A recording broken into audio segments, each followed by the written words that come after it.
Alright, so what we have here is the new design of the cylinder head.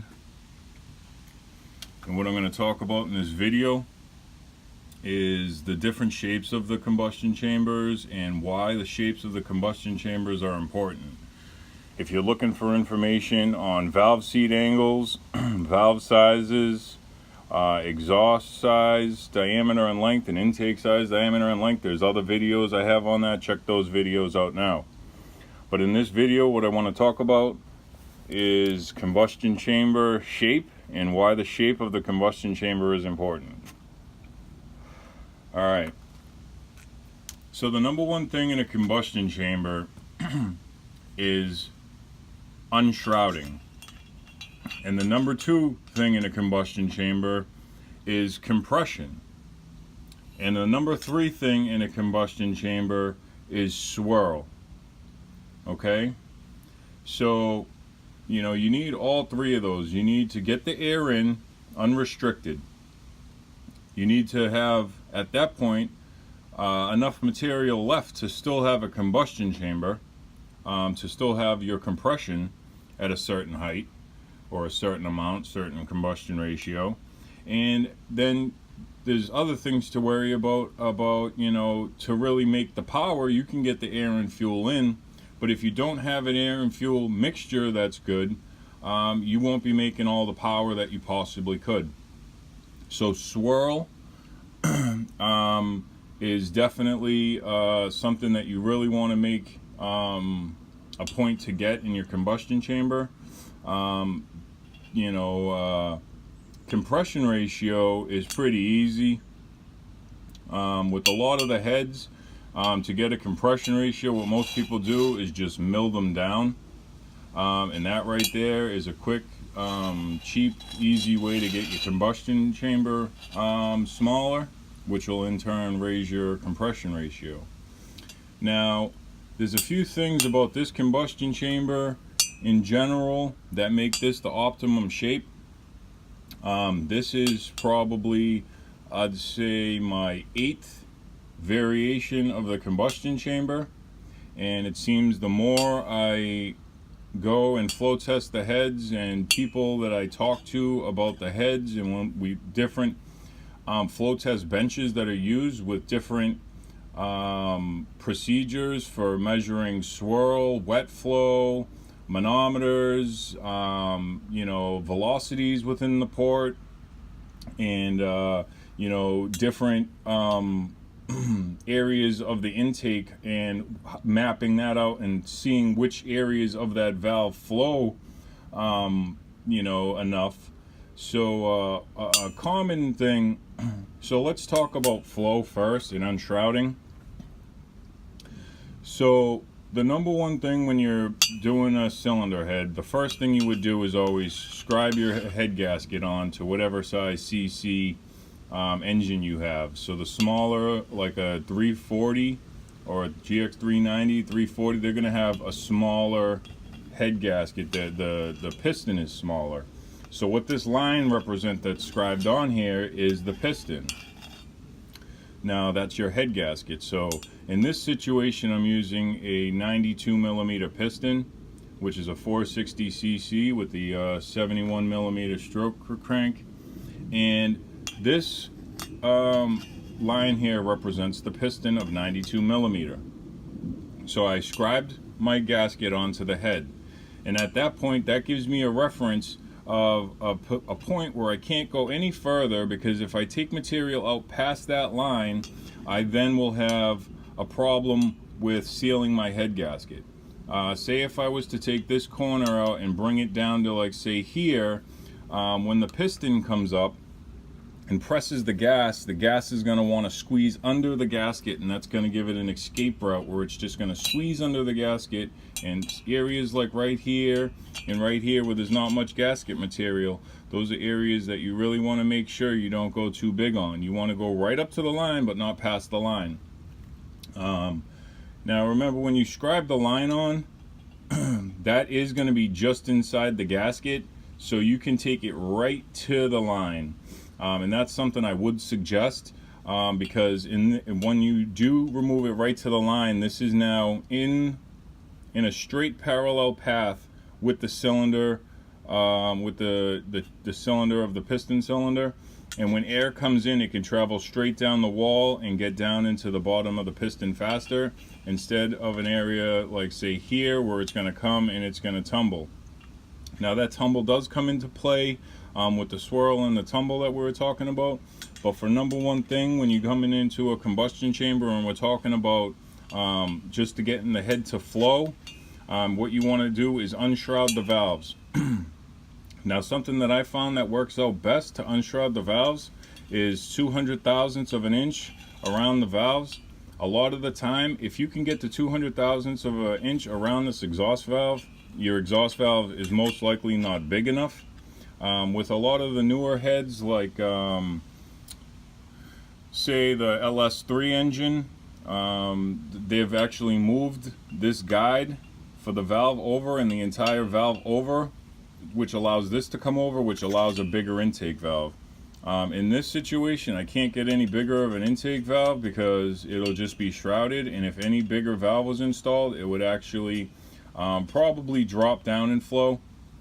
Now, honestly, I've never tested a valve that's any bigger than that, but on the intake valve itself, you need to have 200 thousandths around, and that's exactly what I have here between the valve and the cylinder wall. So when you picture the flow coming into the head, the first thing you picture is just, you know, kind of laminar flow, which means in a straight direction. You're not really seeing any turbulent flow. You have laminar and turbulent flow. So you're picturing just the laminar flow coming in, swirling around, and coming into the chamber. Now, if you see this combustion chamber in cars, usually the air is coming in from this direction, which is taking the air, and they're utilizing this to kind of ramp this air up into the combustion chamber. So you might think in this situation this isn't necessary. Well, I'll get into why this is necessary in a minute, but this design here that I've just kind of stumbled upon, literally just stumbled upon during shaping combustion chambers and flow testing. I went back and we had this head flow tested again. Now this head right here, when the air is coming in here, this actually has a very nice flow pattern around it. It's very evenly dispersed throughout the valve. Now that has a lot to do with the seat angles and the port shape, size, and angle. But the way this one comes in, it has very nice distribution. You know, over here it's pretty high, and over here it's nothing below a medium anywhere on this scale. So there's no like 1s or 2s and really low flow numbers. Everything over here was like even a 6 or a 7. So the flow on this chamber is very high, and I think that has to do with the unshrouding of this valve and the way the seat angle ties into the combustion chamber floor and then comes into the wall at the curve. Now, unshrouding these valves, when you unshroud the valves, if you haven't welded up the combustion chamber like I have, you can't get the ideal shape. So what I always do is weld up the combustion chamber. If you can see the pock marks here, I've had heads welded so many times, and every time, even if they look perfect, they always have pock marks. So that's a telltale sign that a head's been welded. You know, it's really, people would think that these might become hot spots, and they potentially can, but I've never had an issue with detonation so far because of these. I've always been able to tune. Now, to tell you the truth, I don't know if I've been able to push my tune to the limit because of these, but I've never had an engine that didn't make enough power to the point where I said, wow, those pock marks are really an issue. So if something like these, if they were huge and had really sharp edges, then I would probably go back to the welder and say, hey, can you just zap these and put a little bit more in? But something like this, I've never seen a problem with. They do end up getting some carbon in them, which does get hot, but so far I've never had a problem where these get so hot that it's an issue. Most of the time your exhaust valve will be a lot hotter. So that being said, so you get the flow, you unshroud the valves.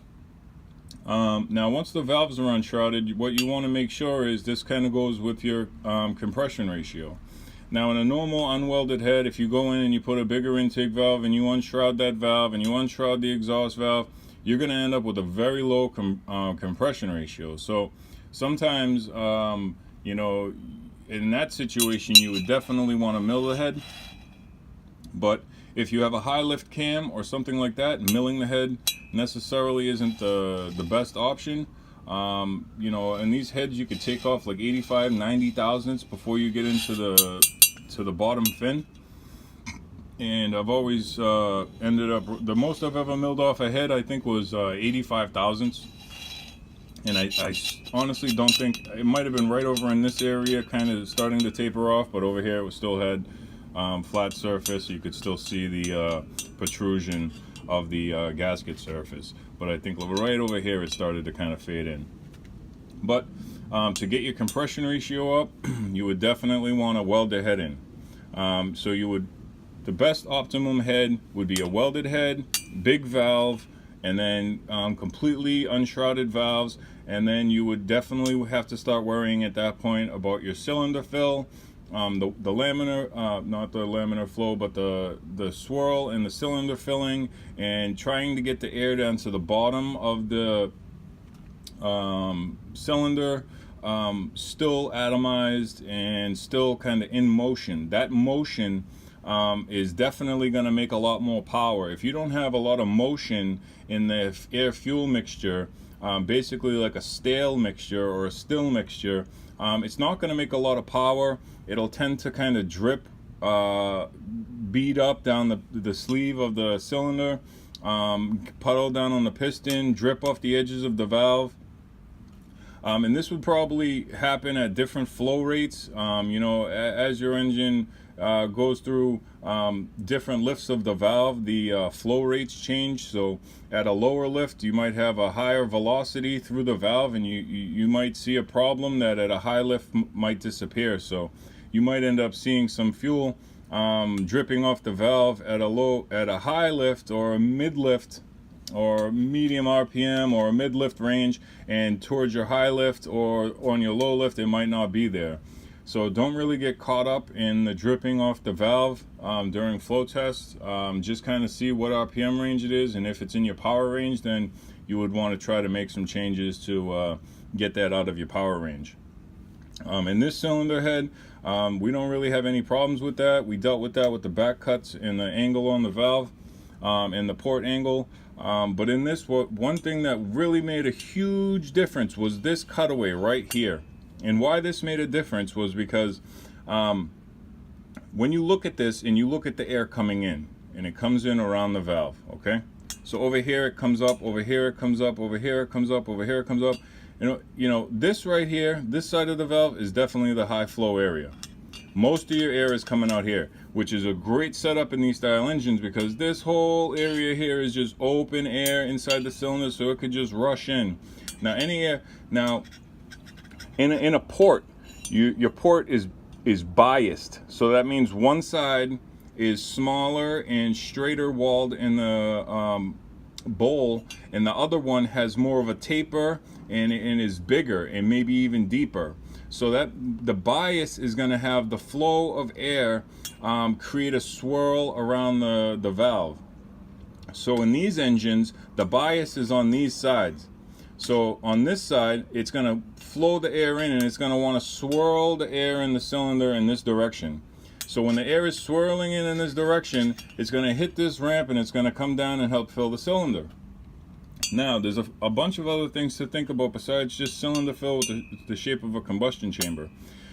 One thing is getting the air in. You have another thing of getting the air compressed, and another thing of getting the signal of the scavenging of the exhaust to come to the intake port. So when we talk about getting the fuel and air in, you can see how this shape is definitely a benefit, especially when we have swirl in this motion. This is going to just ramp the air down into the cylinder and allow for a more complete cylinder fill. Now secondly, when it comes to what did we say was going to be second? Secondly, when it comes to the compression part of the engine, there's a couple things what these cylinders heads have a optimum shape of is having this area welded, and right here welded. This now becomes a quench area, and the quench area is an area where if you get this flat surface between the piston and the cylinder head, this flat surface is your quench area. The quench area becomes into play when you have any area of squish under 40 thousandths of an inch, let's say. I think it's 45, but under 40 for sure. I usually set mine up at 30 thousandths piston to head clearance. So at 30 thousandths piston to head clearance, where you should be setting it up, you definitely have a quench effect. Now the quench effect is when the piston comes down, it's full of the cylinder is now full of air and fuel, and the piston is coming up on its compression stage. And what you need to make sure happens to get maximum power is when the air is coming in, for it to swirl and be mixing. You don't ever want that fuel in the air to become still. You want the entire time for it to have motion. So when it comes in, it's swirling, and then as it's compressing, because this is happening so fast, it's still swirling, and as it's compressing, this actually counteracts it, sends it back the other way, completely mixing it, and then the quench happens. When the quench happens, it squishes the air from both of these sides in, like a high pressure nozzle, and it pushes it in, and it squishes all of this air right down onto this spark plug. So the air is coming down, the piston's coming in, it's squishing this air, it's starting to rotate back this way towards the spark plug. This is pushing it towards the spark plug, this is pushing this way towards the spark plug, everything is pushing towards the spark plug, and then bang! You have the spark, and boom, the piston comes up very hard, and because you have high compression and a lot of air from a lot of high flow, you have a huge explosion in this engine. This is now very optimum for combustion, efficiency, power, definitely power. So that piston is pushed up really hard. Now having a high compression ratio definitely helps with getting the exhaust out of the engine fast. The more exhaust you can get out of the engine after the piston has expelled all of the power and is now coming back down for the exhaust stroke, the faster you can get that air out, the better. I have other videos that show the ratio between intake and exhaust. This in my situation is pretty optimum. And the higher the compression ratio, the faster that air can come out, because the piston has used most of its power before it even came halfway down the stroke. And that means that by the time it's all the way at the bottom, that air is very expanded at a much lower pressure, and by the time that exhaust valve opens, there's a lot less pressure to get out of the cylinder. Now, when that exhaust valve opens and the piston is now coming up on the exhaust stroke, as the piston's coming up, it's pushing the air that's already expanded and expelled. It's pushing the air down, and it's going out through this exhaust port. And if you see this creates it has its own little swoop. And this wall is much steeper than this wall, so it forces the air down out of the exhaust. Now, there's a point during this where after getting all the exhaust out is very important, and this is just wasted power at this point. When this exhaust gas comes rushing out of the engine, it has only used about 20% of its power to propel you down the road. The other 80% of the gas that was put into this engine is now wasted. All of this pressure and all of this heat, which is energy, is now just being thrown out of the exhaust and is just being wasted. That's why turbos are so efficient, because they actually take that waste and they are able to make more power from pure waste. So instead of having a turbo, what we want to do is be able to harness some of that power. And the way you harness this power is through cam timing. If you want to learn more about that, you can watch my videos on the 5th stage or the 5th cycle of a 4-cycle engine, the secret to unlocking the 5th cycle. There's a playlist on that, and there's a lot of information in those videos. So once you have the exhaust valve open, it is now creating a huge suction. The piston is coming down, the air is rushing out, and if you have a good cam, they'll have overlap between the intake and exhaust, and that's set up by your lobe separation degree angle. So the tighter your lobe separation degree angle, the more overlap your piston shares. Now, I've done a video that shows which cam is correct, best cam for your engine. This engine, I ended up having a different cam already pre-made and custom ordered. This one was cut on a 107 degree lobe separation degree angle, which has a lot of overlap. Overlap is good and bad. If you want to get more into that, watch that video. Depending upon your engine, you could go either way. Very wide at like something like 116, or very shallow at like 102, anywhere in between. So the closer you get to 102, the more overlap you have, the closer you get to 116 for like a turbo operation where you don't want any scavenging, you want a lot of exhaust pressure, you would want like a very wide lobe separation degree angle. But now we have the piston coming down, the exhaust rushing out, And in this in this situation, we're going to have overlap. Now, we're going to have a lot of overlap at a 107-degree lobe separation degree angle, or a pretty medium amount, just a little bit more past the medium amount. So a good amount. So when this is, now when the exhaust valve starts to close, before the exhaust valve is closed, the intake valve starts to open. Now the intake valve is opening, and you would think with all this pressure still in the combustion chamber, it would be pushing this pressure still out of the exhaust. Now, how these all tie into each other, the flow, you have to have a lot of flow to make a lot of power. The power, you have all this power, now you need compression. The compression makes a lot of power, now you have to get rid of it through your exhaust. So the overlap, because you have a high compression welded up cylinder chamber, I had told you about how, you know, when the piston's halfway down the cylinder, it has already dropped most of its pressure.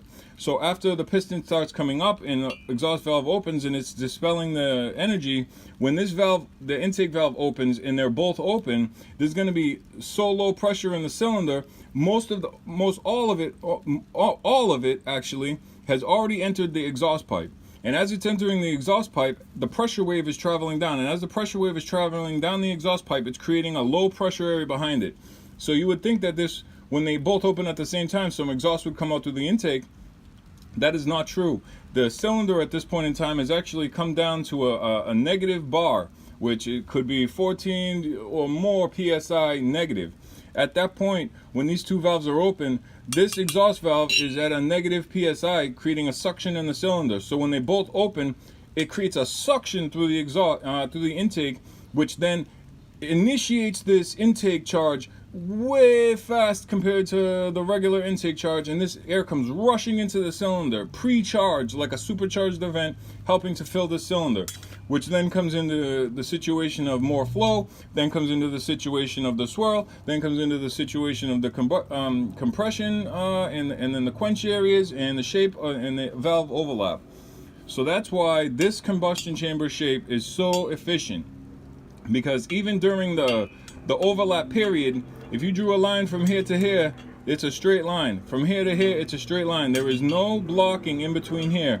Sometimes people leave a small ridge in between here and here. You don't want that. You want the air to be able to travel smoothly between both of these. You don't want any obstruction between the straight edges of the valves. Everything in there has to be 100% flat, so that way the air can create that turbocharged fifth cycle event. So you can see why now unshrouding the shape helps with the cylinder fill and the swirl. The quench pads that have been welded in give us compression and quench, and choosing the correct cam that creates the fifth cycle to create that event, and nothing in the way of creating that event. That is why this is the optimum chamber shape. Everything in this, as you can see, has been done with a burr.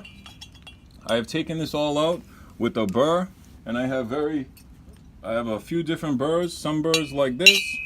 I have a bunch of burrs actually. Burrs can be quite expensive when you buy the burrs. They're all different shapes and sizes. There's more, but that's pretty much all we can find for now, just sitting on the wall.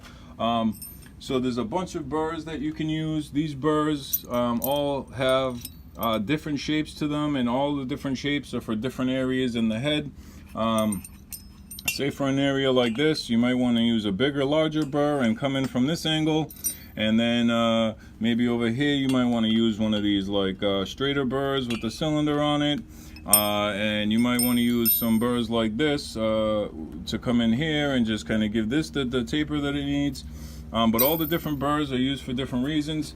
So then after the burrs, I always go to like stones. I have some stones here.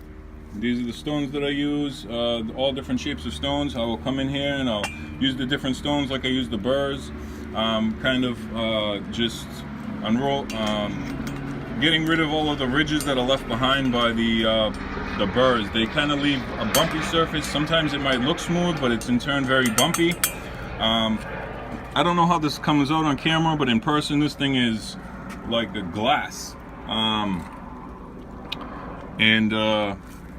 Yeah, so after you do the roll, the stones, I come in with the burr or a sand roll, You go through a lot of these type of sand rolls, so I would definitely suggest getting a kit from like Summit. For like 35 bucks or something, you can get, you know, a huge box of them. I didn't go that route. I special order mine from a certain company that I really like. Their sand rolls just seem like a much better quality. So after you sand roll it, that's when I come through with the cross buffs of different sizes. You know, here's one size, here's another size. You know, you have a bunch of different sizes, and I will go through with the cross buffs. After the cross buffs, I'll take like a small piece of like 400 wet or dry and just go through and sand it up. And after it's sanded up, I know it sounds like a lot of steps, but then I'll take like a small buffing wheel on a very high speed grinder. This is the type, but not the exact one I use. So I will take that and then come through here and buff it, and you will buff it with like a wax stick. And that'll give you this, it's like, oh my god, smooth. It's so smooth. And you really want this smooth finish, and there's a bunch of reasons you want it in the combustion chamber. One, it really helps with airflow.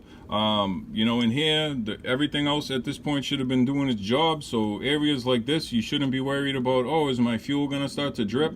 As you know, the back of the valve is very smooth. This surface is very smooth. The top of the piston is very smooth. Everything inside the combustion chamber is very smooth. And the reason I polish the chamber, the reason I have the top of the piston polished, is for a few reasons. You know, thermal conductivity. You know, having these type of surfaces definitely reflect more of the heat into the chamber. It's been proven multiple times on every different show or channel or book that you read that the smoother the surface, the more kind of it traps the heat. A rough surface will seem to absorb more heat than a smooth surface. So that's why a lot of the surfaces in racing are very smooth surfaces. So that's how I get it so smooth. That's why I've changed the combustion chamber shape to this. The spark plugs I use are a brisk spark plug.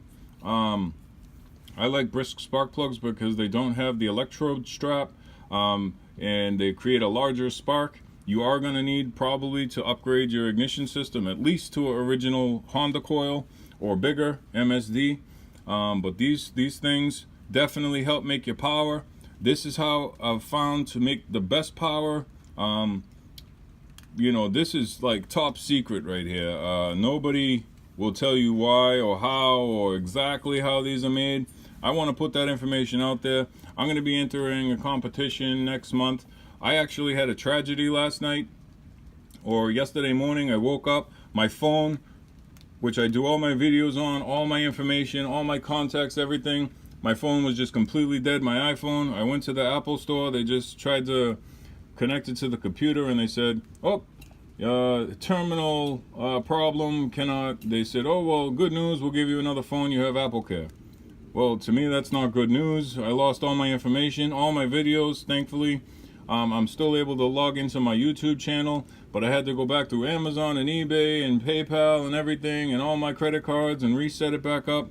Wow, what a headache. But so I wanted to post this, but I had a lot of videos that I wanted to still post that got lost. It's an unbelievable shame. So this is just the next video in the process. I don't know what video I did last. So hopefully, most of the time I'm pretty up to date on posting them. There were some that I was going to kind of hold back for a while until after the contest because I didn't want to show too many of the secrets. But this right here, it's more common sense than anything, so I don't really feel like it's too much of a secret. It did take me a lot of time and effort and flow testing to develop this pattern, the shape, but hey, something like this, I feel like it's you know, common courtesy to share. So I hope you guys liked the video. Please give it a like. You know, subscribe if you haven't subscribed already, and share the video. Let's you know, and if you guys have any comments or questions for me, please feel free to ask me questions. I love answering questions from you guys. It really makes me feel like people are listening and want to know. I love to teach this stuff. It's not like I know everything, so if you guys have a comment and some knowledge to share with me, I love to learn about these things. That's all I do is read books and watch videos and play with computer software, and I'm in shops and It's just, I love it. So I hope this helped, and till the next time, like and subscribe, and thank you guys for watching.